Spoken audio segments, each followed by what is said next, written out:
ഇന്ന് നമുക്കൊരു പിൻട്രസ്റ്റി ഇൻസ്പയർഡ് ആയിട്ടുള്ള ഒരു വർക്ക് സംഭവം നിങ്ങൾക്ക് കണ്ടപ്പോൾ തന്നെ മനസ്സിലായി കാണുമല്ലോ. ഒരു ഹാർട്ട് ഷേപ്പിലുള്ള ക്യാൻഡിലാണ് ചെയ്യുന്നത്. അപ്പോൾ അതിന് വേണ്ടിയിട്ട് എൻ്റെ കയ്യിൽ എക്സ്പയർഡ് ആവാനായിട്ടുള്ള കുറച്ച് മോൾഡ് ക്ലേ ഉണ്ടായിരുന്നു. അപ്പോൾ അതാണ് ഞാൻ യൂസ് ചെയ്തിട്ടുള്ളത്. അപ്പോൾ ആദ്യം ക്ലേ ഇതേമാതിരി നന്നായിട്ടൊന്ന് പരത്തി എടുത്തിട്ട് അതിന്റെ മേലെ നമ്മൾ ഒരു പേപ്പറിൽ ഹാർട്ട് ഷേപ്പ് വരച്ചെടുത്തിട്ട് അതൊന്ന് കട്ട് ചെയ്തെടുക്കുകയാണ് ചെയ്തത്. അതിനുശേഷം ബാക്കിയുള്ള ക്ലേ ഒരു റിബന്റെ ഷേപ്പിലാക്കിയിട്ട് അതിന് ചുറ്റും ഇതേപോലെ ഒന്ന് ഒട്ടിച്ചു കൊടുക്കുക. ഒട്ടിക്കുമ്പോൾ ചെറുതായിട്ടൊക്കെ പൊട്ടിയൊക്കെ പോകും, എന്നാൽ അതൊക്കെ കണക്ട് ചെയ്തിട്ട് നമ്മൾ നന്നായിട്ട് വെള്ളം തൊട്ടിട്ട് ഒട്ടിച്ചു കൊടുക്കുകയാണ്.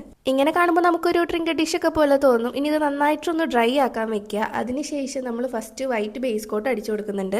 എന്നിട്ട് ഞാൻ ഇതുമേക്ക് ആദ്യം ഒരു പർപ്പിൾ കളർ പോലത്തെ ഒരു കളർ അടിച്ചു കൊടുത്തു. അതെനിക്ക് അത്ര ഇഷ്ടപ്പെട്ടില്ല. അതിനുശേഷം പക്കാ പർപ്പിൾ കളർ ഞാൻ അടിച്ചു കൊടുത്തു. എന്നിട്ട് ഇതിലേക്ക് വാക്സിന്റെ സംഭവങ്ങളൊക്കെ സെറ്റ് ചെയ്ത് വെച്ചിട്ട് ഇതിൽ നമ്മൾ വാക്സ് ഒഴിച്ചു കൊടുക്കുകയാണ്. അതിന്റെ കൂടെ കുറച്ച് സീക്വൻസ് ഗ്ലിറ്റേഴ്സ് ഒക്കെ ഇട്ട് കൊടുക്കും. ഇനി നമ്മൾ ഒഴിച്ചു വെച്ച ക്യാൻഡിലൊക്കെ ഒന്ന് സെറ്റായി വന്നതിന് ശേഷം നമ്മൾ ഇതൊന്ന് കത്തിച്ച് നോക്കുക. സംഭവം നല്ല അടിപൊളിയായിട്ട് വന്നിട്ടുണ്ട്. ഞാനിത് നൈറ്റ് ടൈം ആണ് ചെയ്ത് നോക്കുന്നത്. അതുകൊണ്ട് തന്നെ റൂം മൊത്തത്തിൽ ഒരു ആസ്തെറ്റിക് ലുക്ക്. അപ്പോൾ വീഡിയോ ഇഷ്ടമുണ്ടെങ്കിൽ ചാനൽ എന്തായാലും സബ്സ്ക്രൈബ് ചെയ്തിട്ട് ലൈക്കും കമന്റ് ഒക്കെ ചെയ്യും.